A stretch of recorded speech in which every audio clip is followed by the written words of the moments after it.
When we talk about Twilight villains, most minds go first to the Volturi, ancient, bureaucratic, heavy as a stone tomb. But long before the Italian kings stirred in their thrones, a far more intimate, far more terrifying threat lurked in the damp shadows of the Pacific Northwest. Victoria is no mean girl caricature. She has no interest in the stoic, marble dignity of a Rosalie Hale. Victoria is primal, a red-headed ghost in the machine, a master of asymmetrical warfare who proved a single, focused predator can paralyze a family of gods. To understand her is to understand the terror of the unseen. She is not a soldier. She is a tactical disaster, waiting to happen. What makes her the most effective antagonist in the saga is her total lack of ego. James died for his vanity. He needed the game to feel grand. Victoria only cares about the result. She is a living algorithm of survival and vengeance. Her primary gift is not just speed. It is a preternatural instinct for self-preservation, sharp as a biological radar. She does not merely run. She maneuvers through the cracks of reality. The Cullens hold specialized, defined powers. Alice sees the future. Edward hears thoughts. Victoria lives in the blind spot of their collective strength. An anomaly Edward's telepathy cannot pin down. Alice's visions cannot fully map, because her moves are not driven by calculated intent. They are driven by raw, unreadable instinct. The result is psychological attrition. The Cullens were never prepared to endure. For decades, they ruled as apex predators, shielded by wealth, by gifts, by the illusion of absolute safety. Victoria shattered that illusion without ever landing a single direct blow. She turned the vast forests of Washington and British Columbia into her private chessboard, forced 7 powerful vampires into a game of cat and mouse, and she was always the cat. Kinetic, unstatic, never resting. She shifts her scent, changes her vector, the second the Cullens think they have her cornered. Is the red storm, a high-frequency vibration that keeps every soul in that house on edge, staring into the dark, waiting for a flash of orange-red hair that vanishes the moment you blink. Her lethality grows from patience. She is the queen of the long game. The day James died, she did not launch a suicide mission. She retreated into the shadows to study her enemy. She deconstructed the Cullens' greatest strength, their devotion to one another, and recognized it as their greatest structural weakness. Targeting Bella was never just about a kill. It was about laying siege to their peace of mind, forcing them to militarize their home, split their forces, live in a permanent state of exhausting paranoia. She is the only villain who truly understood. To destroy a family like the Cullens, you do not aim for their hearts. You aim for their peace. This is the energy we are dissecting. Not static coolness, but feral, relentless intelligence.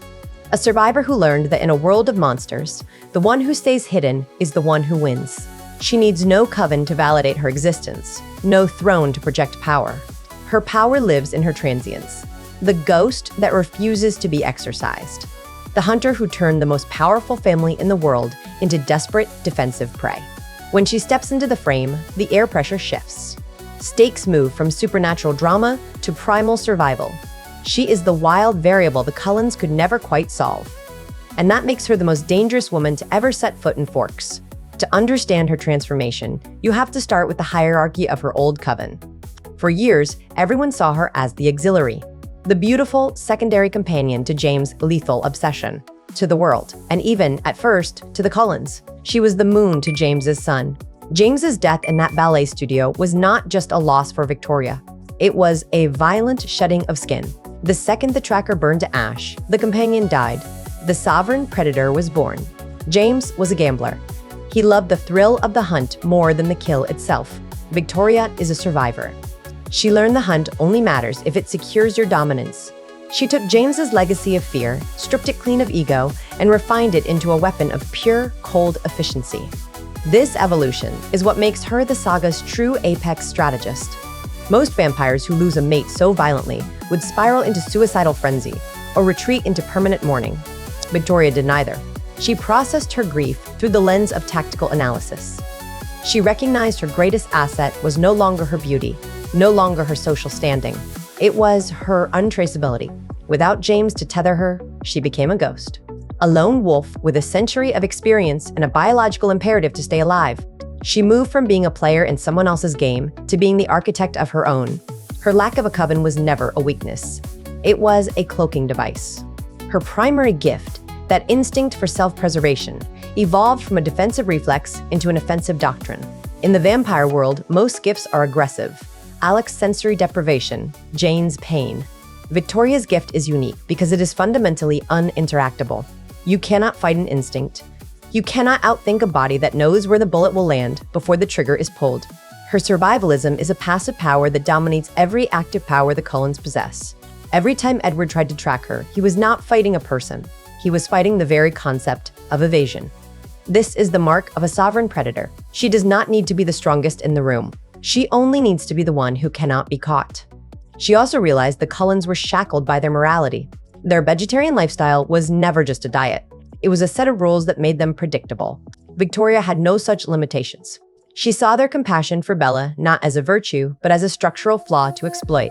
She came to see the Olympic coven as a massive, slow-moving beast, powerful, but hampered by its need to protect a fragile human heart. Removing herself from every norm of vampire society, operating on the feral fringes, she became the only entity capable of sustained psychological warfare against them. She was never just hunting Bella. She was testing the stress points of the Cullen family architecture. That shift from shadow to sovereign shows in every detail of her later arc. No more doubt. No more reliance on a stronger partner. She is the storm. She decides when the battle begins and when it ends. Her presence in the Pacific Northwest became a constant, an atmospheric pressure the Cullens could feel in their bones. She proved a woman with nothing left to lose, and the tactical brilliance to stay alive is more dangerous than an entire army of kings.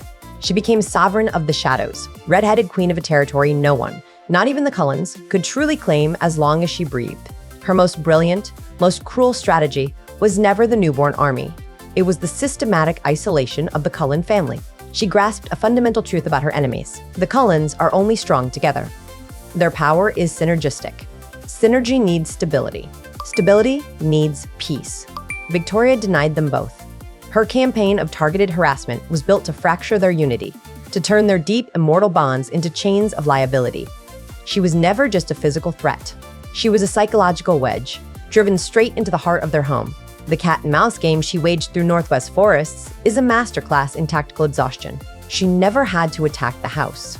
She only had to stay close enough to be felt. Skirting the edges of their territory, again and again, she forced the Cullens into a permanent defensive crouch. Imagine the toll on Edward, echoes of murderous intent in his mind, but never a source to pin down. Imagine the strain on Alice, visions dissolving into chaos, shifting probabilities rewritten every second by Victoria's survival instinct. Home stopped being a sanctuary. It became a prison of constant, high-alert paranoia. That isolation seeped into the family's emotional landscape. By focusing her vendetta on Bella, she forced the Cullens into impossible choices. Stay together to protect the house? Or split up to hunt the ghost? Every time they split their forces, they grew weaker. Every time they stayed together, Victoria crept closer to another target. She stoked internal friction no one likes to talk about. Resentment simmered, unspoken, at being held hostage by one human's vulnerability. Victoria was the invisible hand stirring that pot, waiting for protective instinct to curdle into frustration and fatigue. She also wielded the border conflict between Cullens and Quileute wolves with the precision of a seasoned diplomat. She never had to fight the wolves herself. She only had to lure the Cullens into their territory, or vice versa. She used the natural friction between the two species to carve blind spots into the Cullens' defense.